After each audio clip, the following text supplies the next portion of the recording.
Kaya yung iba would result in the loose term salvaging. Okay. Pinapatay na lang nila, sir, para wala na silang problema because there would be criticism against them and the outcry of the public. And sometimes, tinatapos na lang talaga nila. Okay.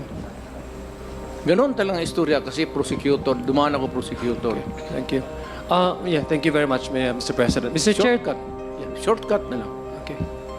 Mr. Chair, Mr. President, I believe you're familiar with the may saying po sa legal community na the law may be harsh, but it is the law, no?